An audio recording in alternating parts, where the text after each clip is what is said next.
Dr. Professor P.C. Manoria, Executive President, Third World Congress of Cardiometabolic Medicine at Hotel Leela, Mumbai, 27-28 January 2024. And me is Dr. Ridwania, the renowned cardiodiapologist of the globe. And I am at the TheRightDoctors.com studio to talk about SGLT-2 inhibitors. All of us know medicine is essentially a resolution of uncertainty, and time and again it has been proved on several occasions, and this aptly applies to SGLT2 inhibitors. None of us ever dreamed that a molecule which produces glycosuria will target all the three components of the cardiorenal metabolic continuum. It is a panacea for heart failure, it is a boon for CKD patient, it also improves the metabolic profile. So Dr. Ridwania, what is its utility in heart failure patients? I think the SGLT2 inhibitor, I call it the molecule of the decade or molecule of the century. These are the class of drugs that predominantly we thought only work by getting rid of the glucose that goes to the renal tubule, but they do a lot more than that. It has now been shown that SGLT2 inhibitors are the most potent agent that have come into being in the last 5 years that improve heart failure. Heart failure outcomes were not expected out of the first trial, EMPEROR outcome trial that was done, but it was a surprise. And it was shown that within 3 months after patients were started on empagliflozin, their heart failure events were decreased. In the beginning, we were puzzled as to how or why it's happening. It's a combination of hemodynamic effects, it's a combination of the long-term effects that prevent LV remodeling, and it is also something that improves kidney function. So all of these combined together really provide significant benefit. It has now become a standard therapy for patients with heart failure on top of what we call guideline-directed medical therapy. This is something that should be utilized in all patients of heart failure, whether they have heart failure due to what we call reduced ejection fraction or heart failure with preserved ejection fraction. It's very important to know that thus far, before the introduction of SGLT2 inhibitors, we really didn't have a drug that convincingly provided relief in terms of the functional improvement, in terms of the survival and reduced hospitalization in patients with heart failure with preserved ejection fraction, so-called diastolic heart failure. The only choice we had before was diuretics and controlling high blood pressure. Now with SGLT2 inhibitors, we have at least 4 trials already out that have shown all of them convincingly benefit effect in patients with heart failure with preserved ejection fraction.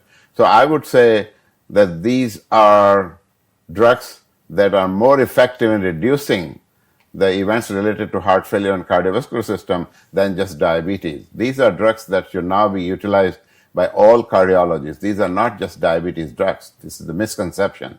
And these drugs particularly are advantageous because they don't have too many adverse side effects. The only major concern is because the glucose is being excreted through our urinary tract, that they have to keep their genitals clear. Once you really educate the patient, it's not a problem. And in my practice, I've not found too many people having genital myocardial infection. So I think it's a game changer, as we call it. It certainly is something that is going to be improving the outcome in patients with heart failure for decades to come. Is the benefit restricted to diabetic patients, or the similar benefit is provided to non-diabetic patients, CKD or heart failure? It's an excellent question. And this is a question that we all had in our mind in the beginning. But the recent trial that has come out with the DELIVER trial, the DAPA-HF trial, they have shown that this medication, particularly in this case dapagliflozin, works equally in patients who have diabetes or do not have diabetes. It provides significant benefit. And something else I want to remind is that these drugs provide comparable benefits to what we saw 20 years ago, beta blockers. Across the board, they reduce hospitalization risk by 25 or up to 30%. Reducing hospitalization for heart failure is indeed a great event, because every hospitalization, every re-hospitalization takes the patient closer to death. Absolutely. How does it affect the metabolic profile of the individual? This affects on the glycemic control, effect on weight, effect on blood pressure? Yes, it definitely, the whole invent of SGLT2 inhibitors began with use in controlling the glycemic perturbations. But then we subsequently found in addition to doing what it does, it's what I call the best, most optimal diuretic, because it not only provides excretion of glucose, in addition to that, these agents have an effect on sodium hydrogen exchanger, NHE1 and NHE3, which is very important because that, in addition to glycosuria, produces natriuresis, or excretion of sodium with water. So they are what I call super diuretic. In addition to that, these drugs will reduce blood pressure. In addition, they will also reduce weight, which is a problem, and they also have some beneficial effects on inflammatory markers. Now, the recent studies done in Canada and other places have shown that they have positive effect on LV remodeling, which is a process by which the shape and the overall structure of myocardium changes, which eventually leads to dilatation and dysfunction. And they have shown a positive effect on MRI studies when the patients are getting this medication for 3 to 6 months. So a single drug affects all the three components of the cardiorenal metabolic continuum. Yes. So is it not appropriate to say they are not only molecule of the decade, but statins of the 21st century? Your comments, please. Yes, absolutely. I think they are statins and more, because statins only work on cholesterol. These drugs work a lot beyond just controlling glucose. As I said, they are, in my opinion, they are the best diuretic. There is no risk of hypoglycemia in patients who don't have high blood sugar, because these drugs will only work when the glucose comes to the proximal tubule. If there is no glucose, then there is no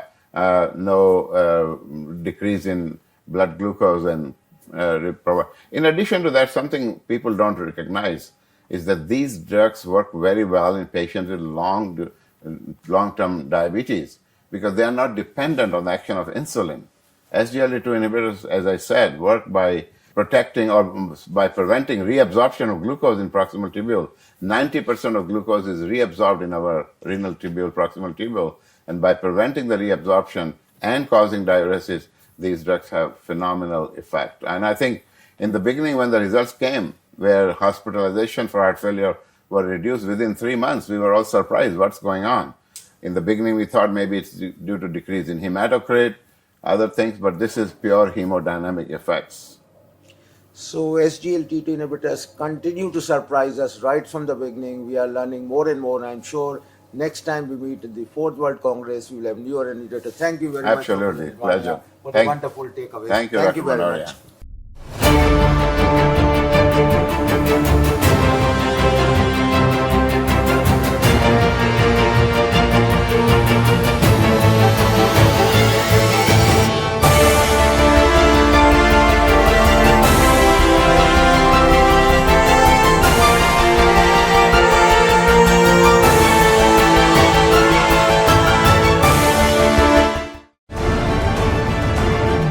Insights from the world's best medical minds. You are watching TheRightDoctors.com.